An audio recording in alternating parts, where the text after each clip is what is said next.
Hey, how do you feel about being homeschooled? I personally love being homeschooled. Okay. I did go to normal school up until third grade, but I absolutely hated it. And it was never that I wasn't good at school. I was good at the actual school, but all the kids were like crazy. My dad is a really great father, which, not a lot of people really expect that because of how busy he is and all the time, but he always makes the time, that is a valuable lesson. Time is created. It isn't something that runs out. You can always make the time to do something. I definitely think that politics would be a great career for him. I think, my dad being like even something, not quite a president. I don't know if that would be real right now, but, governor, Senate, Congress, something like that. Something, a little bit more casual. Ladies and gentlemen, Miss Sabrina Cardone. And welcome to my very first podcast. I think open communication within families and, to parents, I think that's a really important thing about relationships. Now, on that topic, how do you think young people should dress? Well, welcome to the Who You Know show by Clear Path Wealth Strategies, where what you know is important, but who you know can make all the difference in your wealth, health, business, career, and life. I'm your host, Trevor Houston, and today we're going to sit down with Sabrina Cardone, the daughter of the renowned entrepreneurs Grant and Elena Cardone, to explore her unique journey and ambitious plans for the future. And despite her young age, Sabrina's entrepreneurial spirit and determination shine through as she shares today some insights in what it's like to grow up in the Cardone family and some invaluable lessons she's learned along the way. And let me just tell you, I got an opportunity to see Sabrina live in person at the 2023 Growth Conference. And wow, just impressive. And I'm going to tell you something. I know what I was like at her age. I was in a lot of trouble, messing up, getting in a bunch of stupid stuff. And this girl's got her head on her shoulders. So I'm just super excited to introduce Sabrina Cardone. Welcome to the show. Hi, Trevor. Thank you so much for having me. Absolutely. Okay. So the first thing that I wanted to really dive into, I got to see you do an interview on the Pete Vargas podcast with Grant. You and Grant had some back and forth, and it was really like the comments were just exploding. I was in the comments. It was awesome. One of the things that you did on that episode was you shared there was a game that you and Grant played together. The debate game. Yes, the debate game. I want to learn more about that because it was so good. And I'm going to tell you, I think you had him beat, actually. I think I did too. I think everyone also agreed that I had him beat. But the game is basically this, because for a while I was really interested in, maybe one day going into politics. So the game was that me and my father, we would both have a side of an argument and we would have to debate that side.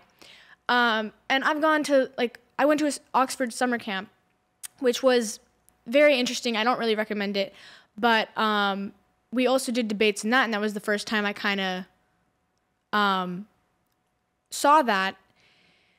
But me and my dad, what we would do is we would debate a subject, and we would have to, come up with all the points, and we would have to, if my dad brought up one point, I would have to debate that point.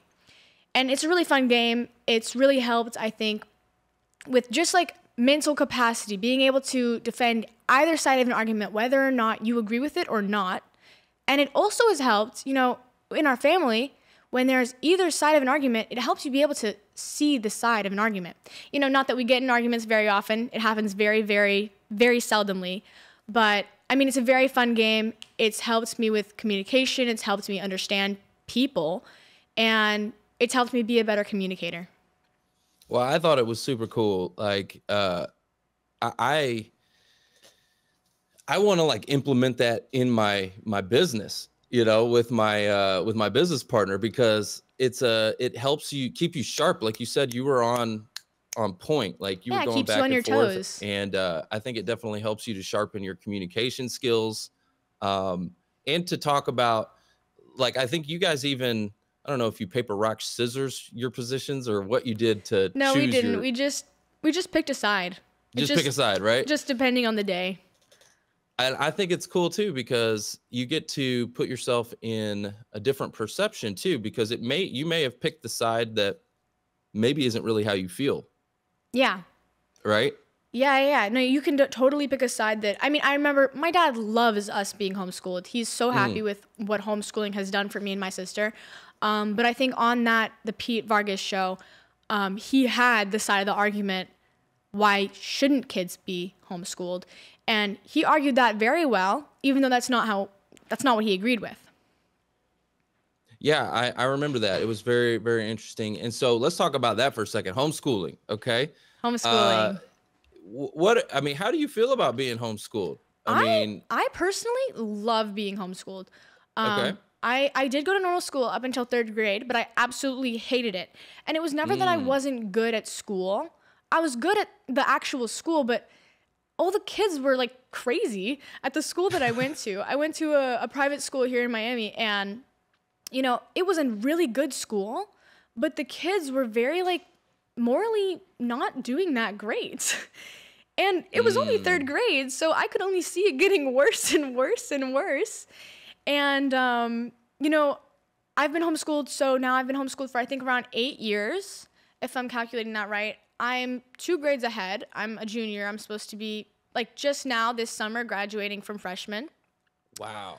I mean, I've just really enjoyed it. It's helped both with me and my sister's communication skills. It's helped me be able to, on a Thursday afternoon, be able to be here with you, Trevor, and be on your podcast. So I have time to do things that I believe are really important. And I'm still getting tremendous amounts of schoolwork done and getting them done at an accelerated pace to where, in the next coming few years, I'll be able to start working or go to university if I want to, which isn't really what I'm interested in.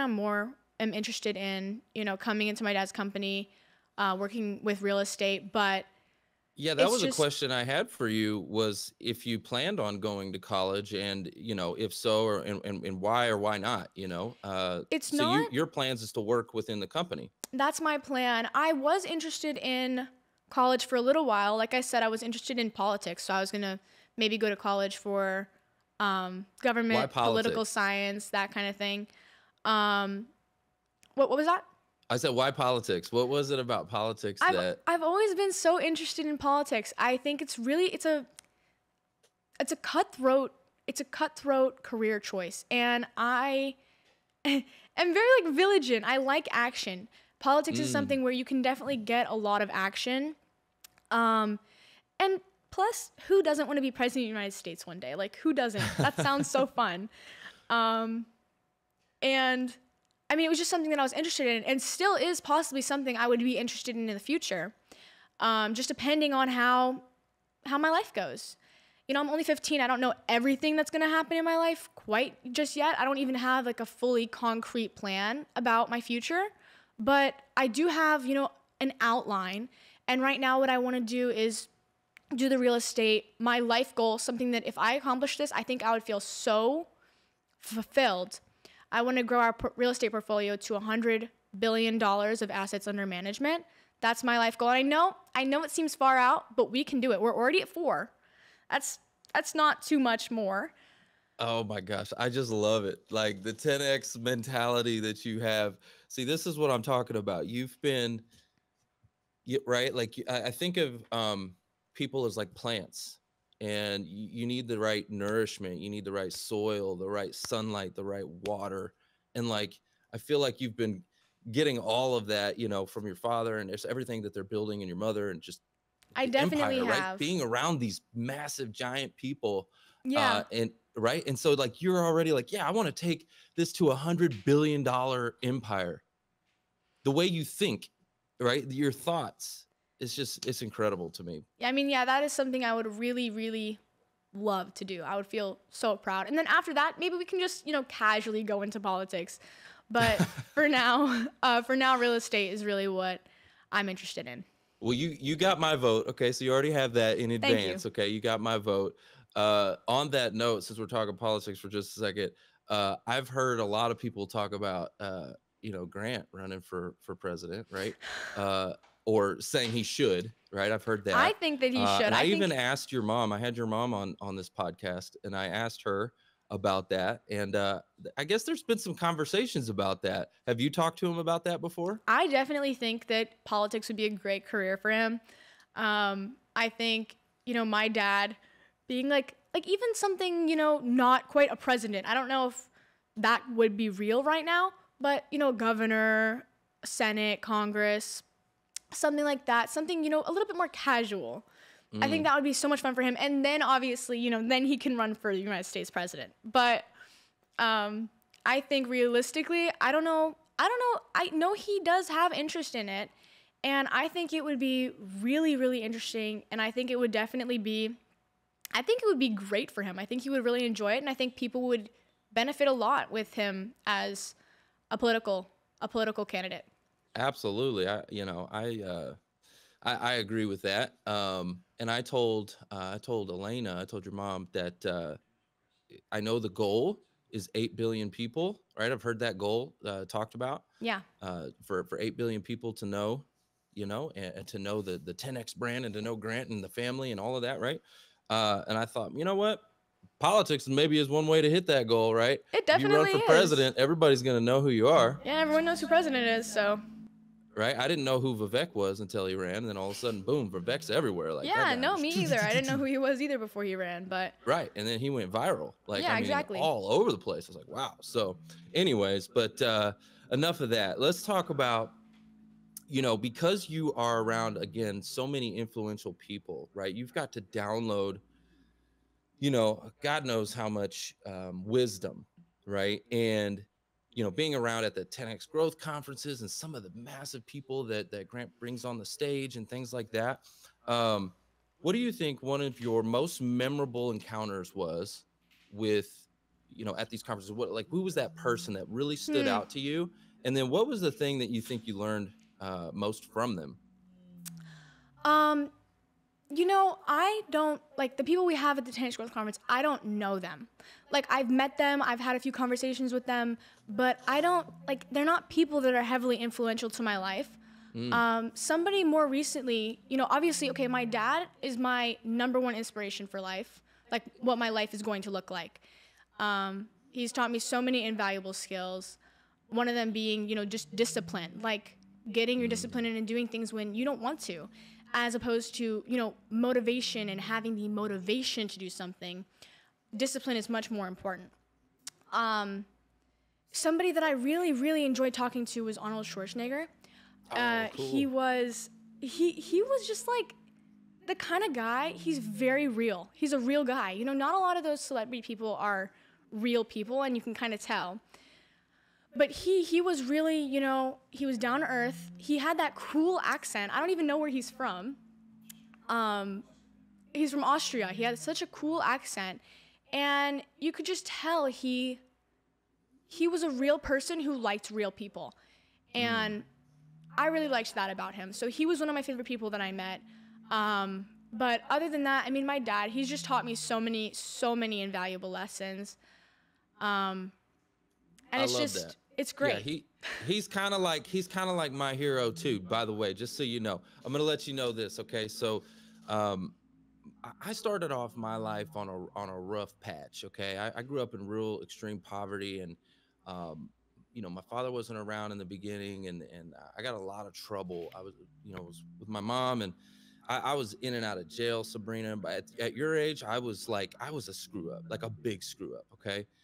And then I got into the auto industry, and that's where I was introduced to your father. I actually have this training right here. This was back from 2000. That's awesome. Yeah, I still have it because that's so cool. Yeah, this thing right here. Close literally, the sale. I took his training, and it put me. I started to win these, right? So I went from having no success, being a failure, in and out of jail, screw up, just messing my life up at your age. Seriously, I was your age when I was messing my life up. Wow. Then I got into the auto industry, and I found something to become obsessed with, right? And so he's kind of my hero too, because he's just made a massive impact in my life. So it's been awesome to watch you, and to watch, again, you're getting all these, you're getting to spend that time with him.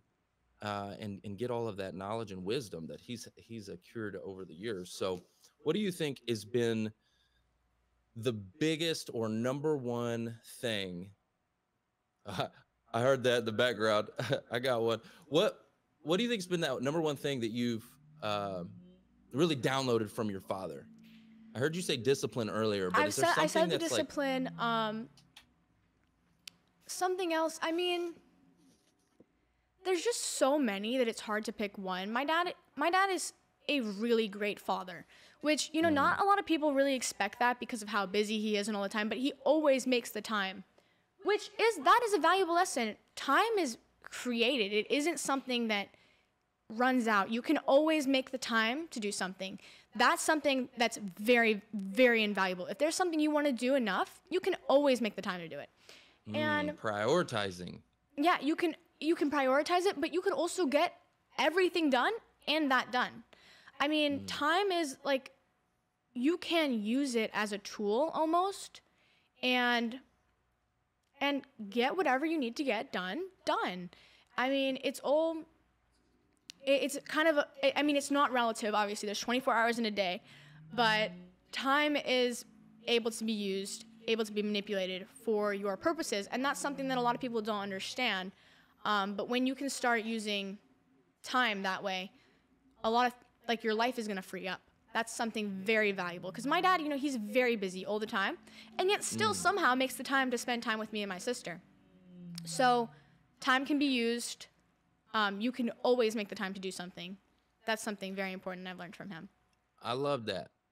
What do you think for you? Because I see you and I watch you online and stuff like that, and I see how you act, and you're so poised and just so grounded.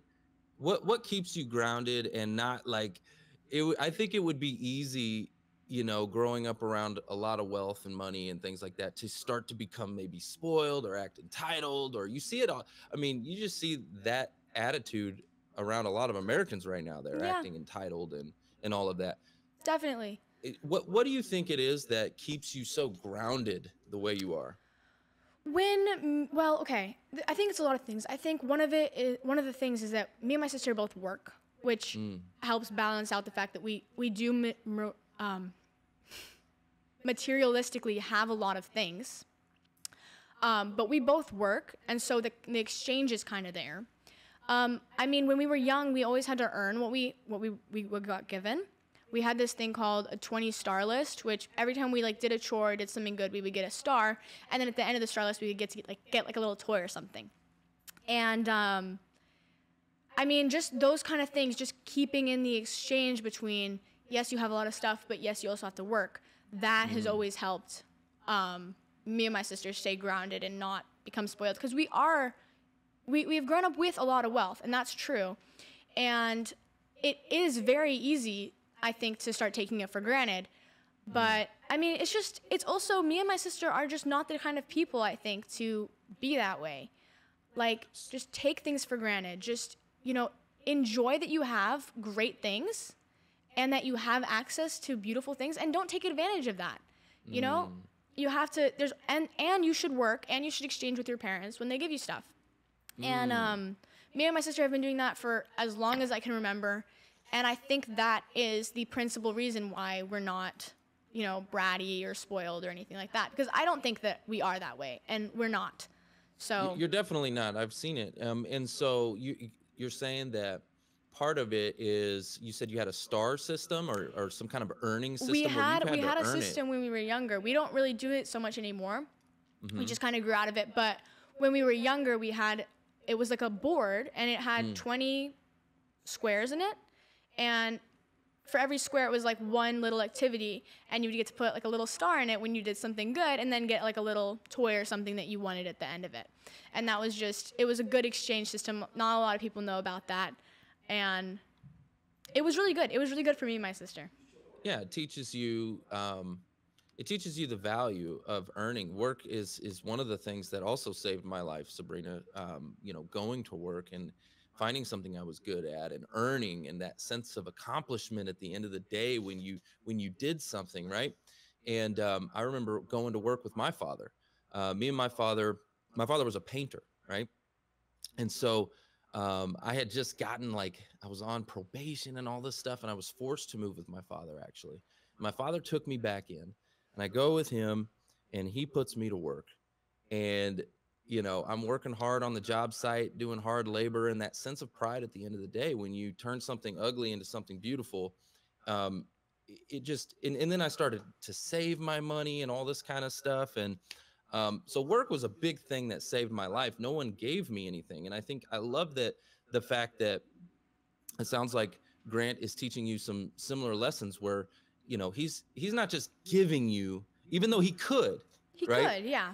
I mean, he could just give it to you, but he's making you earn it so that you have that sense of pride and that work ethic that goes along with it, and all those valuable lessons, I think, is amazing. So, yeah. So talk to me about that. What has been since you've been working with Grant, right? I see the Cardone Capital shirt on you right now. Always representing the brand. There you go. I love that. Are you working with him today? Is that what you're doing today? Yes, I am. I come in the office. I don't come in the office every day, but I come in the office very often.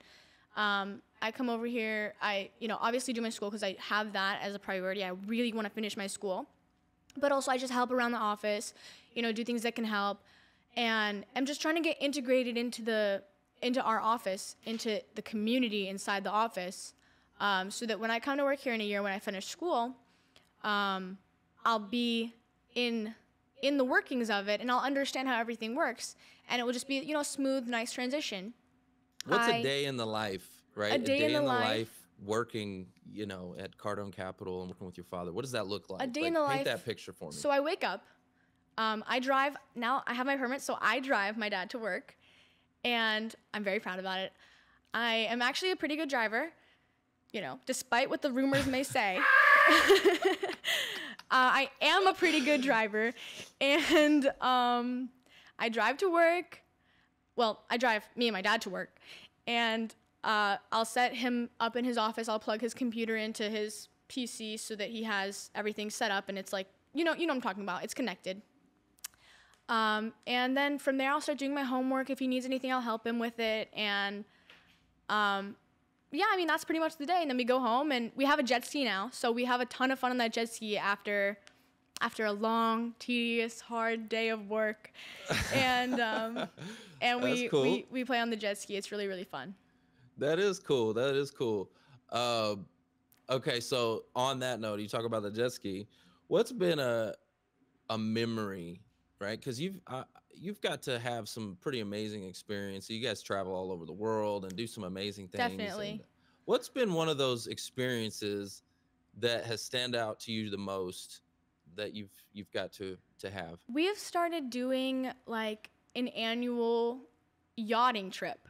And it sounds very, very like, wow, a yachting trip. It sounds very privileged, but I've had some of my best memories ever. We like rent a yacht in the south of Italy, south of France for about 2 weeks.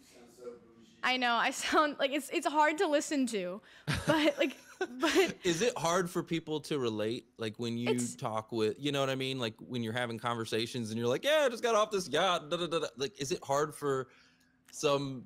It probably is. It probably is. But I try not to obviously just like talk about that stuff randomly. You obviously asked, so I'm telling you that is one of my best memories. I think the first time that we ever did that, my sister was turning 11, I think.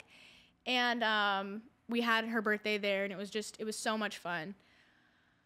Yeah, it was a great time, and it's some of the best memories because it's all of us as a family, and it's kind of like you can't leave the yacht, so you kind of have to be with your family.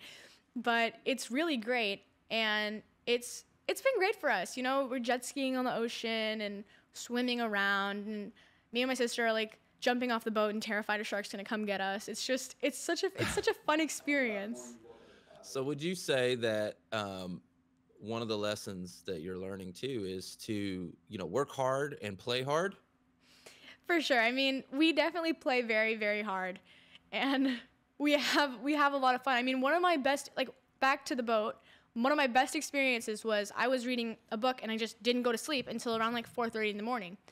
And at 4:30 I was like, I'm kind of hungry. And so I left my bedroom and went out to the deck. There was a deck that we all hung out on, and my dad and our partner, Brandon Dawson, were playing backgammon. And I was like, oh my God, you guys are still awake? This is fantastic. I was so hungry. Oh my God, what are you guys doing up?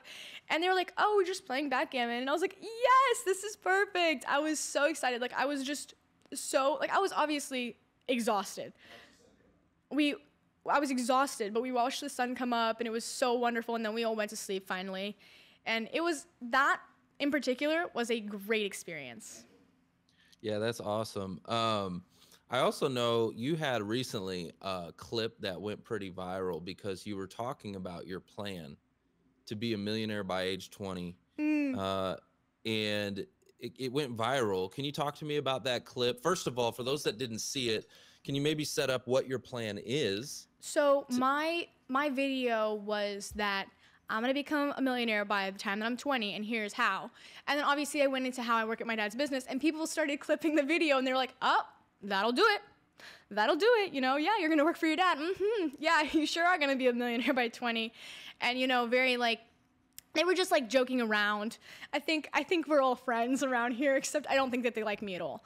But the plan was, I'm going to become a millionaire by 20. I'm going to utilize the resources that I have been given. I've been lucky enough to be born into this position of, like, we do have money. We do have, you know, privilege, and I can go ahead and take advantage of that and use it to create an awesome, beautiful, successful life for myself. And that was basically the gist of the plan. I mean, that was my plan. The clip went viral, I think, because people thought, like, yeah, okay, cool. But that was the plan, and I was just sharing it on social media. The point of the video was, have a plan and take advantage of what you're given in your life, because too many people have privilege that they're not even aware that they have, and they don't take advantage of it. And if I was born into the position that I've been born into and didn't take advantage of it, that would be even worse. I mean, I don't even know what I would do at that point. I would not be able to live with myself. So, I mean, that was the point of the video. I love what you're saying, because I'm gonna give you a mic drop for that, okay? Let me give you a mic drop, because what you're saying to me is, you know, be grateful for the privileges that you have, right? And leverage those privileges. I think we all have privileges, whether you're white, black, you know, whatever your ethnicity is, your background, whatever. Like, there's some form of advantage that you have. Yeah, and you can utilize that. Right? Yeah, if you look for it, there's an advantage. And leveraging that advantage that you have. To create an amazing life for yourself. I mean, there's nothing wrong with that, and old people should do that. Absolutely, 100%. And I think so what happened was your video probably got a little bit of back and forth and debate going on, right, in the comment sections that helped it to trigger and go viral. So what were some of the, did you get some hate on that too? Were people like I definitely got hate. I remember my friends kept sending me videos of people like making fun of me for that video, and I was like, oh my God. If I see one more video of myself saying, I'm Sabrina Cardone and I'm going to be a millionaire by 20 and here's how, I'm going to, like, I don't even know what I'm going to do at that point. I got so sick of it. So I called my dad and I was like, my dad, you know, he gets so much hate online. And I was like, I finally know what it's like to be you now. Like, I don't know what to do. How do I handle this? I'm being negatively affected by all this hate online. And he kind of just told me, hey, if I was you, here's what I would say. At least I have a plan. And it's true, at least I have a plan, because those people who, I would personally never take the time to write any kind, I don't really even comment on Instagram, but if I did, it would be positive, at least. I would never take the time to comment something negative. So those people who are commenting something negative, making negative videos, I mean, they don't have a plan for their life. I have a plan for my life. So, hey, at least I've got a plan. Mic drop, let's go. I agree with you. These are trolls, okay? And the trolls typically, you're right, they don't have a plan. And you've probably heard that saying, hurt people, right? So a lot of these people, again, they don't have a plan. Something about your video triggered them, and that's probably what it is because they're not where they want to be in life, and they have no idea how to get where they want to be in life. And here's you, and you're like, I got this plan and I'm gonna do this, and you're gonna leverage the advantages that you have and to go be successful and all this, and they're jealous, right? It's just jealousy and haters, and I think your dad says we all need more haters. Yeah, I mean, that video went viral whether or not it was, hated on or not. So you can choose to look at it like, oh my God, so many people hated my video, or so many people saw my video. So many people know my face now. I mean, haters are not the worst thing that ever happened to the planet. I mean, I can get over a hater. You can get over a hater. Haters will not end anyone. Yeah, it actually helps you to go more viral anyway. You need some debate going on in the comment section. The more of that debate you get, the more views that get. Exactly. So. And that video went viral. So where is my $10,000 bonus? Ooh, let's go. Hold up. I heard about that. So there's a stack, okay, that you're going to get. All right. If we get a clip to go over how many views? 1 million. 1 million views. I heard Grant in the background. Grant said 1 million. All right. 1 million views. Okay. So we'll, and you get how much? 10,000? I guess so. This is a new rule. I actually only learned about it from you, but I think this rule is fantastic. I think this rule is great. And if it's been happening, I'm going to check and I'll let you know. But if it's been happening without my knowledge, this is going to be fantastic news to me. This is going to be great. You're going to come collect. You're going to be like, hey. I'm going to collect. I'm going to be like, hey guys, you said that I get a $10,000 bonus. So where is my money? So where's my money? Bring me my money. Bring me my money. Where's You've my money got my man? money. And okay, so let's say you get that bonus. What are you gonna do with that bonus? Invest in real estate. That's what I always do with any of the money that I get throughout the year. I get paid. I always just invest it in my real estate fund, and I get paid a good amount from it every year. Or every month, I get around $400, and that's a ton of money for a 15-year-old to live off of. I mean, I don't have a car, so I don't have to pay gas or insurance. But I mean, like $400, I can buy some awesome stuff with $400. I never even really use it because there's just never really anything that I want. So I never really buy anything. But I mean, it's really I'm so thankful for what I have in real estate. Yeah, I love that. So you're just gonna take that cash, pump it into some real estate. Right on into real estate. And then that's going to start to pay you some residual income, right? That's going to pay me every single month. Love that. Love that. Love that. Okay, so let's talk about now, what do you think is one of the biggest skills that someone should know today? In today's fast-paced moving world, we got AI, we got technology, we got social media, we got all these things going on. Somebody maybe that's not in homeschooled, maybe doesn't have all the advantages and things like that. They're your age. What would you tell that person? Hey, this is the skill you need to learn today. So I already did mention discipline. Discipline is so important. It's so important in school. It's so important in work. But I think even more important than that is knowing how to communicate with people. Because in this world, people are what is going to give you anything you want. And being able to communicate is so invaluable. Not many people can communicate. Not many people my age can communicate. But communication is, I think, the number one issue in today's society. You need to learn. You need to know how to communicate. It's invaluable. Well, and it's also, if you think about it, you're right. You're absolutely right. I'm going to give you another mic drop for that because communication, it's how you get anything in life. It's how you get right? anything. Sales. I mean, what your dad talks about all the time is sales, and he does all these sales trainings, right? And all sales is communication to be able to get what you want in life. And, we use it in everyday life, right? We use communication in everyday life, and you would be surprised by the amount of people who really don't communicate. Like, yes, they talk to people, but they don't really communicate. And it's just, you need to know how to be able to communicate.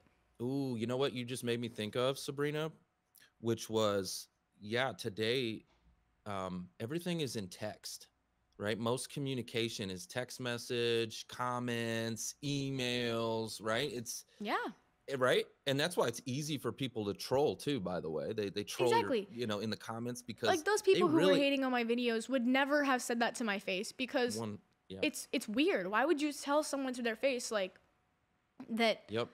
you hate them and all this stuff? It's just like, okay. I'm a minor. Like, please back up. So I think I think that, and maybe you could tell me if you think I'm right on this, but I would think that people's communication skills are actually going backwards, like as a whole, as a society. We're not getting necessarily better at communication. And you're being taught these lessons. I mean, you've got to speak on some massive stages. Your father staged 10X Growth Con. I mean, how many people, what was the biggest audience you spoke to? The biggest audience I ever spoke to was 34,000 people when I was, I think, 9 or 10. Oh. Okay, tell me about that. Paint that picture for me. What was going through your head? It was in the Miami Marlins Stadium. I remember I was a little bit younger than like, it was before I learned nervousness. It was before I learned how to be nervous. And so I remember I was just like, okay, cool. This is going to be great. And I went out there and I delivered my talk and everything went great. I went back behind the stage. We had sold out Miami Marlins Stadium, and we even put some chairs on it's a baseball stadium. We put chairs on the field.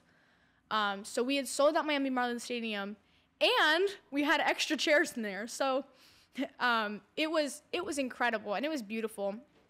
That was definitely one of the most fun 10X Growth conferences we've ever done. Wow. And so you said you haven't even learned nervousness yet. Now do you get nervous? And where do you think that came from?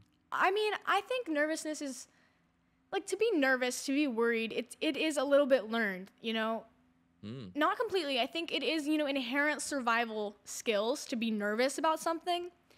I don't really get nervous anymore. I did used to get a little bit more nervous. I would just be like, ooh, I could mess up here. That would not be good. That would not be good. I could make a mistake. And then, at the end of the day, the only person who is actually going to care whether or not you make like a little mistake or something is you. And, we're our own worst critic. We right? are our own worst critic. And I am hard on myself. Like, I always want to do the best that I can do. Even when I get like a B in school, like I'm like, oh, really? Like, that's not good. Let's get an A next time.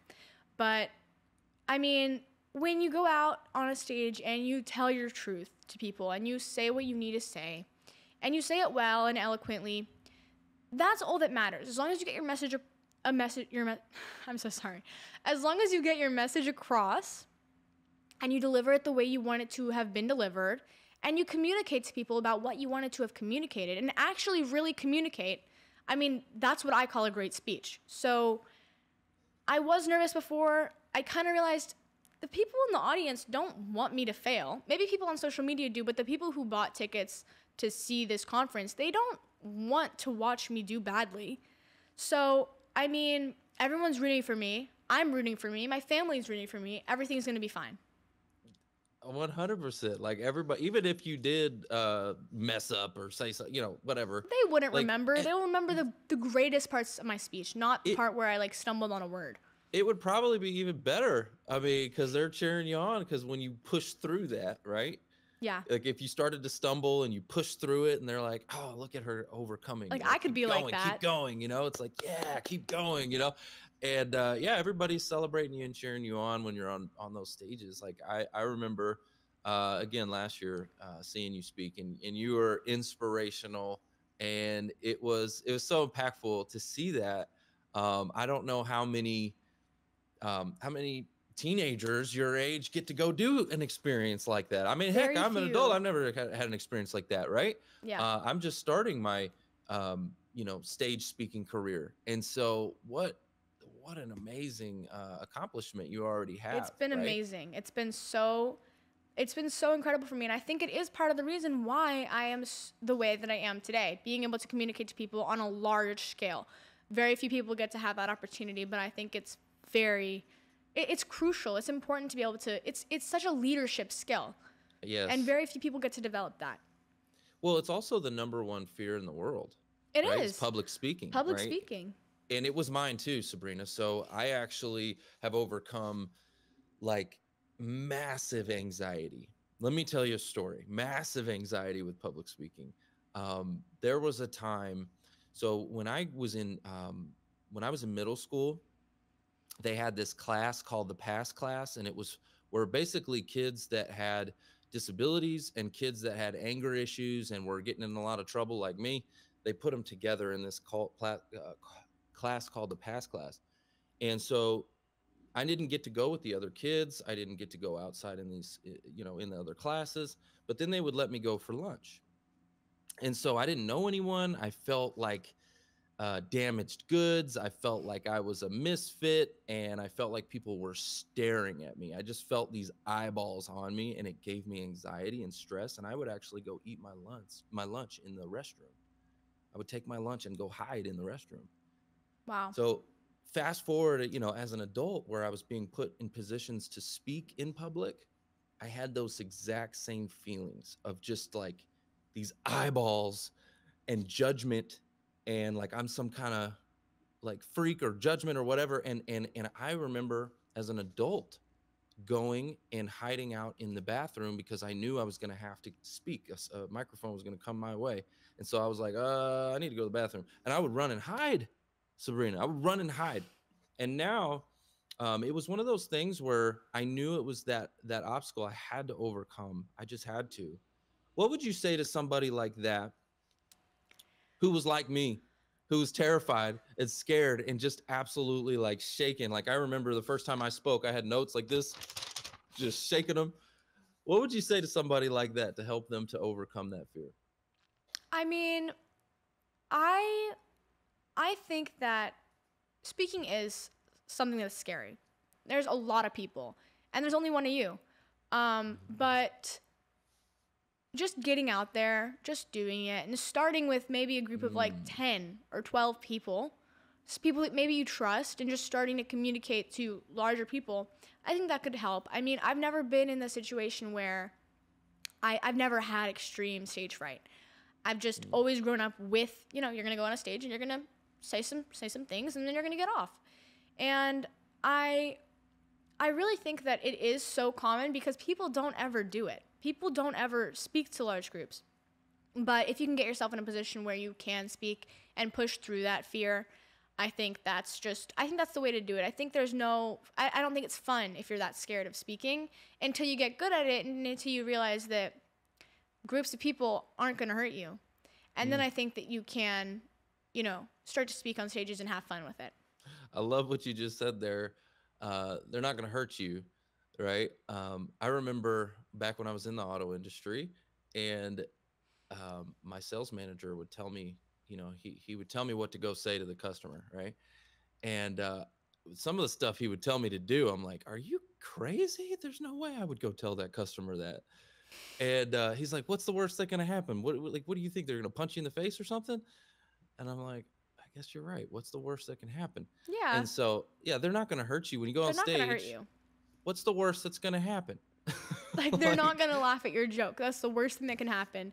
And when that happens, I will say it's a little bit embarrassing, which is why I like bigger audiences. One person laughs, everyone starts laughing. In a smaller audience, it's like less of a chance that somebody's going to like laugh at your joke or respond well to something. So that's why I like better audiences. There's more people, and people kind of feed off of each other. So even if you get one person, you'll get multiple, and then eventually the whole audience will be enjoying your speech. Absolutely. I agree with that too. Some of the harder speeches I've given have been in smaller environments, and the energy can shift. One person in a small audience can shift the whole energy. Yeah. Right. If you only have 12 people in the room, one person can shift it. In a bigger audience, like, I don't know, it is less intimidating, which is very, very interesting. It is. It's interesting. Yeah, it's interesting that 12 people would be more terrifying than, I think 10,000. part of it is because when it's 12 people, it's 12 people. When it's like a big group of people, it's one group of people. Do you understand? It's like when it becomes a larger group, it becomes an individual almost. When it's a few individuals, there's a few individuals. So I think part of the reason is that. Yeah, no, you're absolutely right. And like with a bigger audience, you can't even really see them almost. It's like, Yeah. it's just so big that there's not, you're right. It's not any one individual. It's just, okay. it's a group of people. Let's talk about that then. In what have you learned from Grant and Elena about from your mom and dad? What have you learned about public speaking? What are they teaching you about public speaking when you get up there on stage? Are they coaching you specifically, or are you working with Pete Vargas and those guys, or like, talk to me about that experience? I mean, my dad, me and my sister write all of our own speeches, but our dad helps us, like, you know, fine tune them, figure out, you know, where you could put something that could, you know, make your speech better. So our dad helps us write our speeches, although me and my sister do 100% write them all. And once it's kind of gotten to a point where me and my sister are happy, we just practice it, you know, practice it in the mirror, read it over, practice how you're going to deliver it to the person. I mean, my parents have always been kind of more oriented on practical learning, hands-on, real learning when you learn something. And I think that's really valuable for everyone of all ages, practical learning. It's too many people learn only theoretically. Too many people learn only in textbooks, only, you know, in pieces of writing. And I think going and doing something, it's so much different than what you'll read about it. So, I mean, ever since we've been younger, I mean, I'm still young, my sister's still young, but ever since we were, you know, just little girls, we would go up and speak to people. I remember one time I was like 4 or 5 and I was like, no, I don't want to speak to them. I'm shy. My dad was like, stop playing around. You're not shy. Go speak to them. And I was like, yeah, okay. Okay, fine. I can't even say anything. Like, yeah, I guess I'm not shy. But just that practical learning is so important. Yeah, you got to get your feet wet, right? So nothing teaches you how to swim like jumping in the Like pool swimming. or getting pushed in the pool, right? Exactly. I mean, I Sink or could swim. swim before I could walk. Fun fact Yeah. about myself. So, I mean, it's just get your feet wet and learn practically. Absolutely. That was one of the things that helped me to overcome my fear of public speaking. Remember, I told you how big it was. And so the first thing I started to do was make these little videos driving around in my car. And I'd make these daily videos, and it just kind of got me in a habit of speaking like that. And then the second thing that I did was, you know, started a podcast. I was like, okay, I have to overcome this. How long have you had this podcast for? 6.5 years. I started it in January of 2018. That's awesome. And you had my mom. Did you ever have my dad? Yeah, I did back when he did Undercover Billionaire. Oh, that's awesome. Yep, I interviewed him, and yeah, it was very, very cool. That was an amazing, amazing interview. My dad's good at being interviewed. Yeah, it was memorable for sure. That's awesome. And I got to experience an interview and met your mom in person in Austin. We did the Not on Our Watch Texas event, which was an event to help awareness for the exploitation of child sex trafficking and child sex extortion and all that kind of craziness that happens. Yeah. And your mom was there, and she gave a keynote, which was fire. And I got to interview her there in Austin and spend a little bit of time with her. And very, very impactful mission. Matter of fact, I'm just going to do a follow-up question. From that event that your mom went to, were there any changes that happened when she got home in regards to like cell phone usage or social media? Me and my sister have always been very careful on social media and that kind of stuff. We've always also been, you know, educated on some of the weirdness that can happen on the internet, that can happen, you know, via cell phones. And I mean, we've always kind of been that way where like we don't talk to people on the internet. We don't, like, just don't. Okay, like you're not allowed to. Like if you do, you're gonna get your phone taken away. Like it's not okay. And so we didn't really have any changes after that event, but only because we've always had our devices regulated that way. Yeah, you had some regulation and some rules. How important do you feel like rules and boundaries and structure is? Because Oh, rules. Okay, it's so important. I think that's another reason why me and Scarlett aren't spoiled and bratty and basically useless, because rules help make people. There needs to be barriers in life, and too many people want to be, they want to their kids to like them too much, and it becomes perpetuation, and even, they're trying mic drop, and mic drop. it gets to that point where, in my own experience, in my own observation, if it's always perpetuating your kids, you have no rules, your kids won't like you.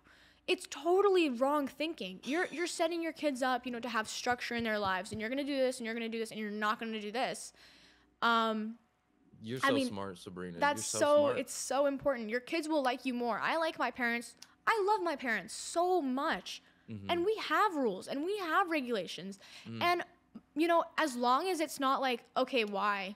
Like, why? Like, as long as it's not an arbitrary rule that's just random and weird, then I don't see how I would be opposed to following it. I mean, I understand, like, with the telephone, like, obviously I'm not going to talk to random people on the internet. It's weird.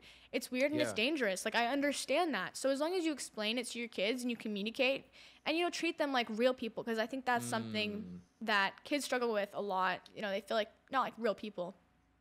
So I got to experience both sides of the train tracks, okay? Yeah. Love both my mother and my father dearly, but when I was living with my mother, I didn't have any discipline. I didn't have any structure or rules. I got to do whatever I wanted to. And, she treated me more like a friend. She just wanted me to be happy. And so I got to do whatever I wanted. And honestly, when I was young, I pushed boundaries because I would push. And listen, it got me in a lot of trouble, Sabrina. I got in a lot of mess, and I was forced by the court systems to move with my father. And when I got there, now I got discipline. Now I got structure.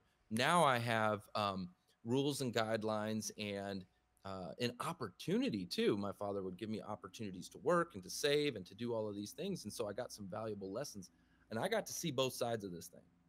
And you're absolutely right. Like, we all need some guardrails, because I think people like boundaries, which is something that, I mean, it makes people feel safe. Like, good people follow the laws, and we know that if bad people, they're not going to go follow the laws, then they're going to end up in jail. So when you personally have personal regulations on yourself, I mean, it makes you feel good to know that, like, you have a structure. This is how things are going to work, and let them work that way. And I think that's really important for people. And I think that's one of the reasons why I asked you about the skills, and you said discipline. That was like one of the first things that came out of your mouth. And number 2 was like communication, but discipline, structure. Discipline. It's talk so to me about important. some of that discipline. Do you have like a morning routine, and like, talk to me about that? What does that look like for Sabrina Cardone? I mean, most of my discipline right now is centered towards schooling. I have a morning routine, like I shower and stuff, and like. Well, I'd hope so. Say it again. I said, well, I'd hope so. Yeah, exactly. But I mean, right now, you wake up, you do school. I run almost every day. I ran 15 miles for my birthday, 15 for 15. So, I try to I don't exercise every day. Like, I'd say every other day I'll go for a run or do something like that. But I think that, having a physical win, having a mental win, such as schooling, something like that, they're very important. And just, getting that kind of rhythm down it's really important. Yeah, absolutely. I have a very structured morning routine. What's your morning routine? Well, I got it from my man, Glenn Lundy. I'm sure you're familiar with him, right, Glenn? Yeah, the morning 5, it's no snooze button, no phone, right? Gratitude and goals, physical activity. I get some prayer and worship in. That's good. I get a workout in, and I also do an ice bath. So all of these things just kind of like help get me prepared. Ice baths are great for you. I love ice baths. Mm-hmm. But Yeah, they're amazing. They're terrible in the moment, but they're so good for you. Absolutely. Oh, they are terrible in the They're moment. terrible. Like, and they never get better either. Like you get in there and it's like it's awful every single time. Yeah. Uh, but it only lasts for like literally the first minute. So you just pound through that first minute It's just a and then minute. like breathe, and all of a sudden you kind of calm down and relax, and it actually feels good after about that first minute. But that first minute's awful every time. It's true. um, yeah, actually, I got to hear Gary Brecka speak as well, and started to get into some of that 10x health systems, and I took the genetics test, and I got I'm the doing a lot of ice bath. stuff with 10x Health right now. Like I just got my blood work done and stuff, and I'm Oh obviously yeah, on the vitamins and stuff. It's really great. yeah, absolutely. I just got my test back, and all of the The like the book. results and everything. And I will be honest, I don't. I guess I'm just a little confused because I get this spreadsheet with everything on it, and so now I really want to get. I would love to have Gary come on the show one day, maybe like dissect it with me, show me what I'm looking at here, so that I can go take the next step and get the supplements that I need, and all Yeah, that that's good super stuff. great. Or we could get like another one of our awesome doctors or anything like that. Yeah, that'd be super cool. I would love that. That'd be phenomenal. Um, and so, okay, you've got physical activity in your, you said physical, Physical mental, what else? activity, have a mental win. I mean, right now it's like, and work, something that, you don't really want to do. Although I do like working. I love the office environment. I love it. There's so many people who are on the same page as me, who are working toward the same goal. So I just try to get, those in every day. I love that. I love that. So earlier I asked you who was one of the most influential people that you've got to be around. Since we were on the topic of speakers, Say it again. who's since we were on the topic of speakers and speaking and public speaking and things like that, who's been the best speaker that you've seen, like that has just been like, wow. Okay, I mean, my dad is great at speaking. Like, I'm biased, obviously it's my dad, but he's so good at speaking. Somebody else who's actually really influenced me in my speaking and the way that I carry myself is actually Ivanka Trump. Oh wow. Yeah, she is. I watch like her interviews and stuff. She's so eloquent. She's so poised. She's so beautiful. I really like her. She's somebody that I think she's great. And I've never met her, but that would be awesome if I could one day. She's really cool. Yeah, she is. So your mom actually, when I went to the GrowthCon 2023, there were a lot of phenomenal speakers. I mean, Tom Brady was there, Oh Mark wow. Wahlberg was there. I mean, it was just like heavy hitter after heavy hitter. But your mom like had me in tears.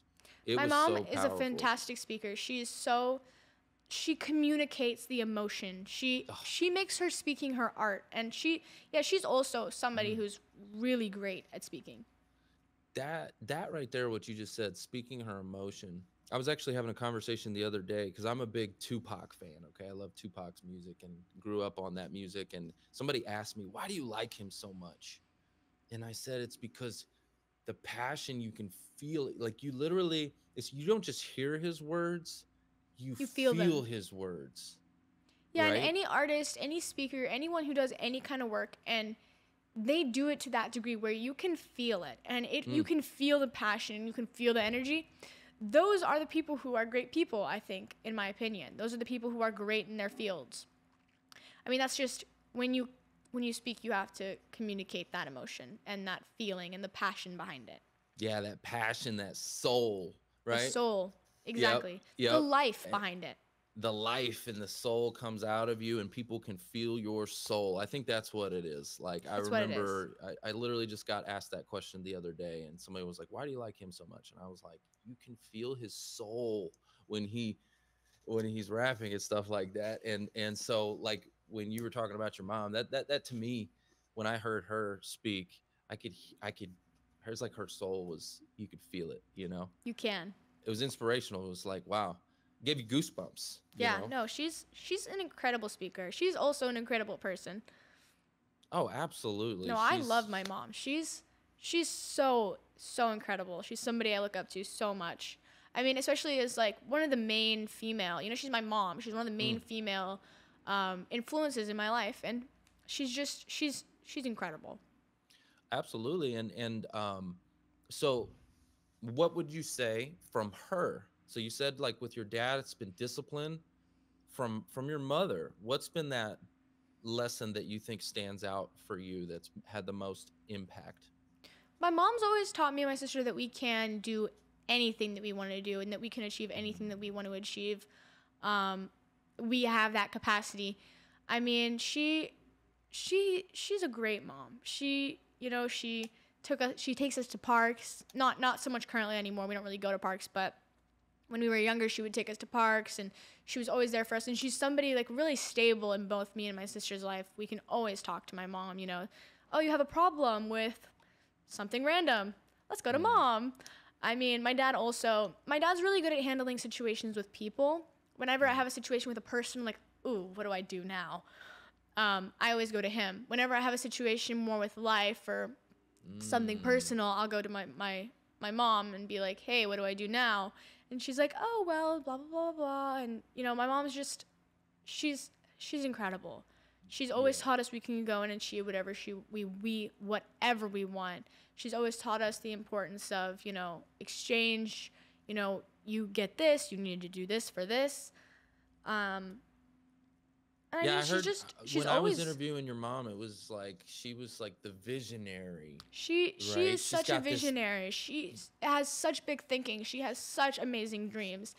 And I mean, she's incredible. Yeah, I told her, I gave her a little bit of a vision when we had our interview. We were talking about, I said 10X Stadium. Said that's next. Like, you know, you talk about real estate and everything, right? What about a stadium? Say it again. What's the word? A stadium, like a football A stadium, like 10X 10X stadium. That's an Imagine awesome that. idea. She was like, ooh, I like that. I 10X like that Stadium. too. 10X stadiums. 10X Stadium. Heck yeah. Maybe it'll become a thing. You could do your own conferences, right? Like, why rent the stadium when you can You could just own the stadium. Yeah. That'd yeah, be great. You know? Like a SoFi stadium, but 10X stadium. 10X Stadium, absolutely. That'd be awesome. Right? Like, We could have football know, games in there and stuff. yeah. That'd be so cool. Absolutely. 100%. Concerts. And I would just be able to go to every concert. That would be so much fun. Yeah, I think about here in Texas where I'm at. I'm in Dallas, Texas, and we've got, you know, Jerry Jones. He's the big, you know, he owns the Dallas Cowboys, and he's got the AT&T Stadium, the Dallas Cowboys Stadium, and they do all kinds of events and stuff like that. Like right now, we've got the upcoming is the Tyson fight, Tyson and. I'm excited for that one. Yeah, right. All right, who do you have on that? Who do you have on that? Oh, I hope Mike Tyson wins. Like, yeah, me too. If he doesn't win, I don't even know what I'm sad, gonna do. right? It's gonna be really sad. Like, it will be devastating. It'll be devastating for the whole world of fighting. I think I'm not a big fight person, but obviously, you know, Sure. I know is it Jake or Logan? It's Jake Paul. I think it's Logan. I think Logan it's Jake. Paul. No, it's Jake. Oh, Jake. I'm It's sorry. Jake Yeah, Paul. yeah, Jake. Yeah. Jake Paul. I mean, he's